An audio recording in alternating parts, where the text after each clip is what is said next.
Okay, here's the problem.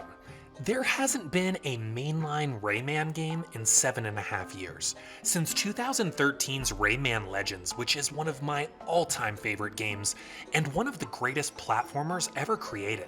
It also sold millions of copies across multiple consoles and was an all-around success by any measure. So what gives? What's the deal? Why have there since been no new Rayman games? And why does Rayman publisher-developer Ubisoft barely acknowledge the franchise's existence at this point? Well, let's dive in. Over the years, lots of video game franchises, even famous and beloved and successful franchises, have undergone periods of dormancy for various reasons. This isn't unique to Rayman. And 7.5 years, even though I think it's inexcusable, isn't that long relative to other franchises that have experienced development hell, diminishing public interest, or big changes behind the scenes like the departure of longtime game directors. For example, there was 12 years and plenty of development hell between Doom 3 and Doom 2016. The Donkey Kong Country series was dormant for 14 years between DKC 3 and DKC Returns. Mother, there hasn't been a new Mother game in 15 years, and Mother 3, the most recent game, was never officially released outside of Japan. There hasn't been a new Perfect Dark game in 16 years, although a sequel/reboot was announced in December 2020. Or F-Zero, there hasn't been a mainline F-Zero game in 18 years. So this happens in gaming, absolutely. But why is it happening right now with Rayman? Well, let's go back. All the way back to the early days of Ubisoft, one of the biggest household names in the gaming industry. But it wasn't always that way. Before Ubisoft was a publicly traded billion-dollar publisher-developer known for its Tom Clancy and Assassin's Creed franchises, it was a modest company, founded in France by the Guillemot family in 1986 as a means of capitalizing on the burgeoning market for video game and software development. In the late 1980s, the company had a dozen or so in-house designers under its employ, including Michel Ancel, who was just a teenager at the time but was a bit of a prodigy when it came to art and animation. In the early 90s, Ancel and collaborator Frédéric Hood presented to the Guillemot family a prototype of an original and highly animated 2D or side-scrolling platforming game. The Guillemots were so impressed with the concept and believed it would be a strong, marketable title for the new Atari Jaguar and Sony PlayStation consoles that in 1994 they moved Ancel and Hood and a team of 100 developers into a Paris studio to complete the game, which released the following year as Rayman. The game, as you likely know, was a critical success and as a video game company launched Ubisoft into the global spotlight. Ancel and Hood's core development team formally became Ubisoft Montpellier, which over the last 25 years or so has primarily been the steward of the Rayman franchise, meaning the original game's 4 sequels and a number of spin-off titles. Over the years, they really iterated on the Rayman concept too.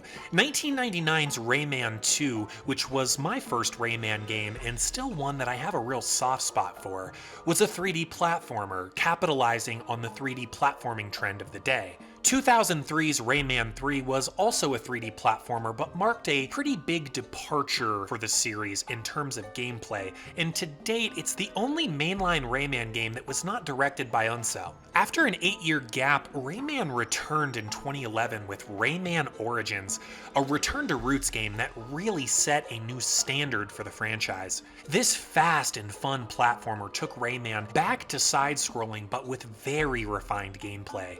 It felt like the Rayman game that fans had been waiting years for. And its critical and commercial success led to a direct sequel, 2013's Rayman Legends, which further refined Rayman's speed and movement and added lots of different character options, online challenges, legacy content, and you can't talk about Rayman Legends without paying tribute to its unbelievable music levels. These choreographed speedruns are so wildly fun, so stunningly animated, and in my opinion represent one of the greatest achievements in the history of platformers. This is Ancel's genius on full display. Rayman Legends apparently had slower than expected sales at first, but Ubisoft later confirmed that sales picked up and meaningfully contributed to the company's bottom line. And they should have, because Rayman Legends eventually released on PC and 7 different consoles, including a special Switch version in 2017. But since then, on the Rayman front, It's been crickets, silence, nothing. Well, maybe that's not entirely true.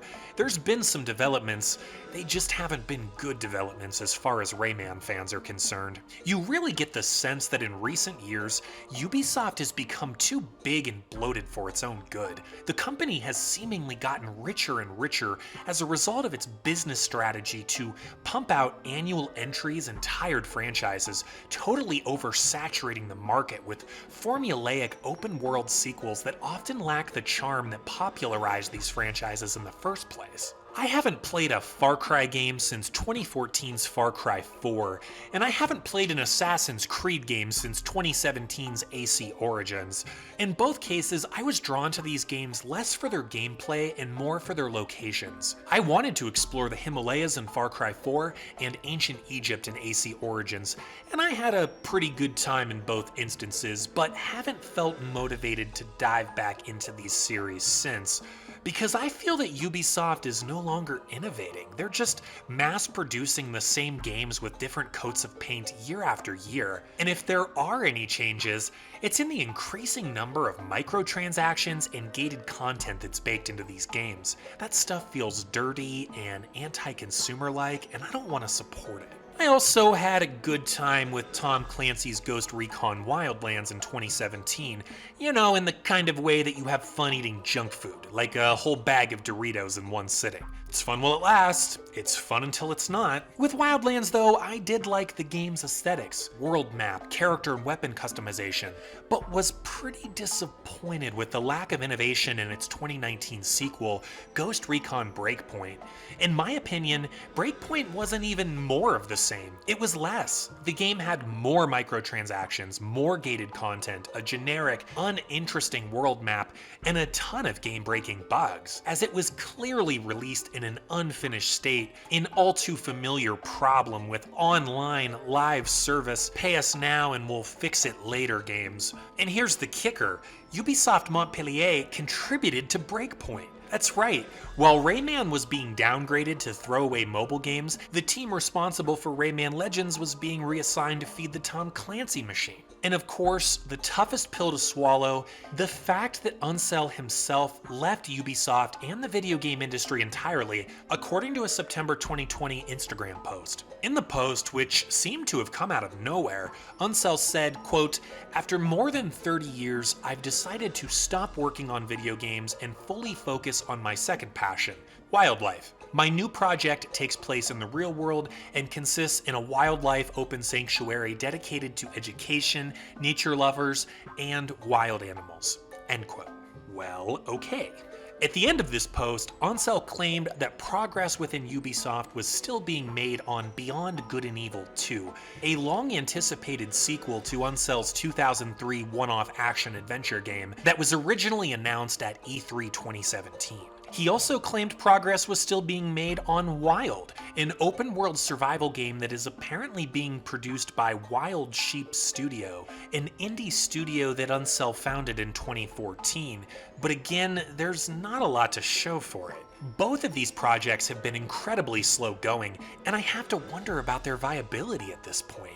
In his Instagram post, Ancel said the teams working on both games have been autonomous for many months, suggesting he has possibly been out of the video game space since at least mid or early 2020. This whole announcement of Ancel's retirement struck me as odd. Something just didn't feel right. I suppose I had assumed he was busy and just working away at exciting new projects, maybe even a brand new exciting Rayman game, and any given day, who knows, maybe it'll be surprise announced.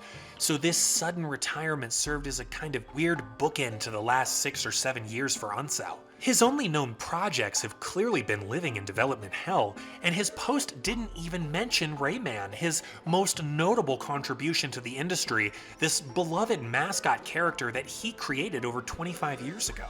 What has been going on with this guy since the release of Rayman Legends? Well, that's where the story gets stranger. Only days after Ancel's Instagram post, French newspaper Libération published an article that shed new light on Ancel's retirement by detailing an internal Ubisoft investigation into complaints that accused Ancel of toxic leadership. I recommend checking out this September 25th, 2020 article by Kotaku for the full story, but in short, Ancel confirmed to Libération that yes, he was being investigated during the development of Beyond Good and Evil 2, and even Ubisoft CEO Yves Guillemot told the paper that any misconduct allegations within the company would be fully investigated, and that no one was exempt from such scrutiny, even a figure like Ancel, but that the investigation itself was confidential and no further information would be publicly disclosed. It's also worth mentioning that this news with Ancel, these allegations, came on the heels of widespread reports of sexual harassment, misconduct,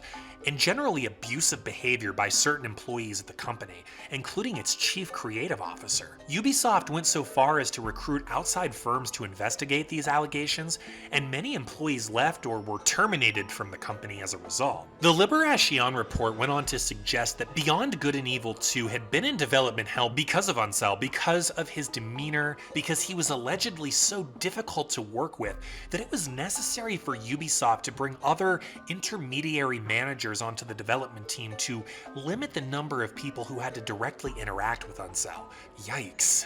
Anonymous sources told Libération that Ancel perpetually overhauled Beyond Good and Evil 2, which led to exhaustion, depression, and burnout within the team. One anonymous source portrayed Ancel as a Jekyll and Hyde kind of character, one minute telling his subordinates that they were smart and capable and that their work was great, and then the next telling them that they were worthless and giving them a month-long silent treatment.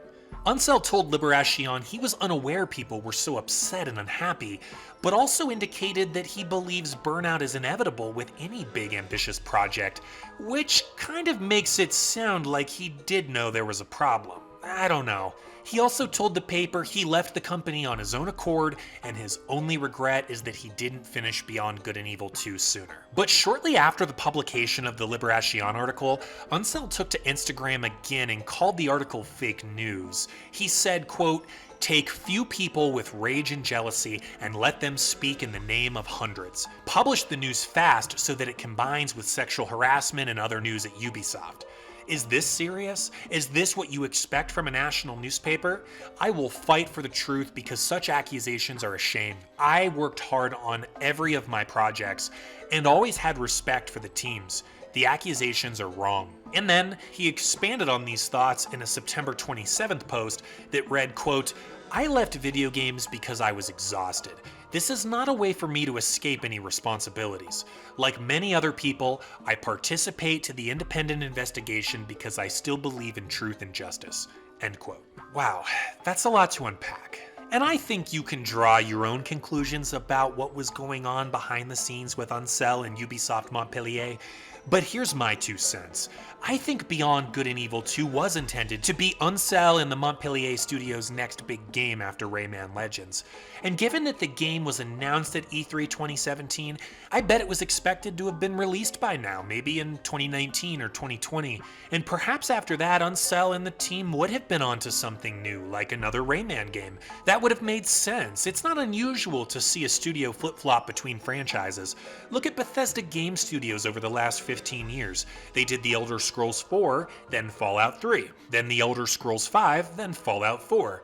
That's how it goes. But it does sound like there were internal issues. How else do you explain the long, unending development of this game? And that takes us back to Ancel.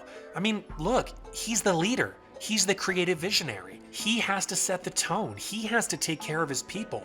And if there's problems on his watch, he does have to take ownership. He has to take responsibility. If the team is disgruntled and the game's development has been dragging on for years with mixed success or maybe even diminishing success, that's a problem, and a change in leadership was maybe needed. That's assuming these allegations are all true, and maybe they are, maybe they aren't. This is a he said, she said, one person's word against another situation.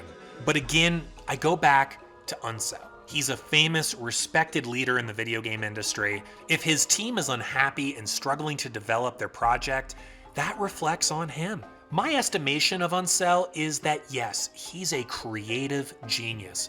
But that doesn't necessarily mean he's a good manager of people and projects. I mean, think of someone like Steve Jobs. Whether you care about Apple products or not, what does everybody know about the guy?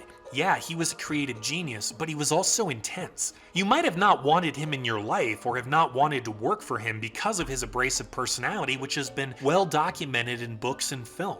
It's that whole can you separate the art from the artist question. Everyone has to answer that for themselves, but I think it depends on the artist, on the allegations. If these allegations are inaccurate, that's unfortunate because they have damaged Ancel's public image. If a vocal minority of developers within the studio were just out to get him because they didn't like him for whatever reason, that's defamating and unfair.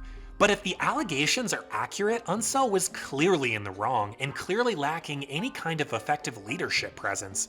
To me, the allegations make it sound like he simply was a jerk, hard to work with, didn't play well with others. And is there a chance that Ancel, almost at age 50 with so much success under his belt, simply believed he was the smartest person in the room and it was his way or the highway, and maybe after decades of intensive game development he was cranky and burnt out himself? Who knows? I'm not defending this allegedly callous behavior, I'm just trying to understand it. And ultimately, I'm just sad about the situation. Sad about the way this went, that people at the studio weren't happy, that Ancel, he obviously wasn't happy or well if these allegations about his behavior are true. And all of this amounts to us, fans, players, not getting games, potentially missing out on great experiences like a new Rayman game. So what does all this mean for Rayman? Well, I don't think the forecast is good. To add to the trauma that Rayman fans were already navigating in September 2020, during this time, Ubisoft Montpellier published a few intriguing Rayman-related images on Facebook, all of which have since been deleted. But at the time, it sent Rayman fans over the edge. Oh my god, here it comes, they're teasing it, the game we've been waiting 7 years for. And then the studio published the following post on September 25th. Quote, "You may have recently seen a post on our page that includes visuals from Rayman and may be confusing.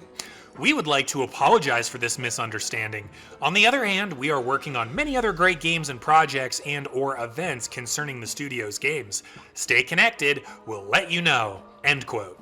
So yeah, that sucks. That's a buzzkill post if I've ever seen one. This is all but 100% confirmation that as of today, there is not a new Rayman game in any stage of development.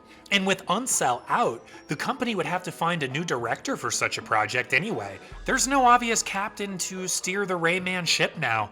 I mean, Frederick Hood is still with Ubisoft, but I don't know. And this is assuming Ubisoft is even still interested in Rayman, because they might not be.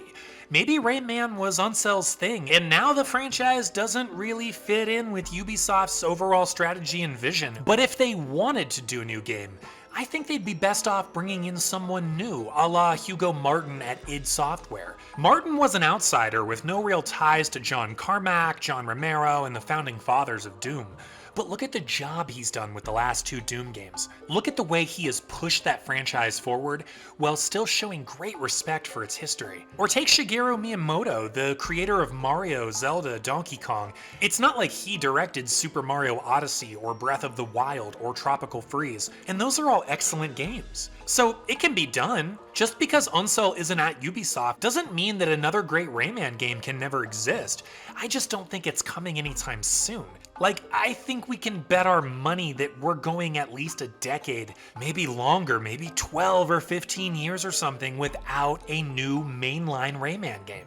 That sucks, but that is how it looks right now. I guess the other alternative is that Ubisoft sells the Rayman license, which I don't know how likely that is to happen.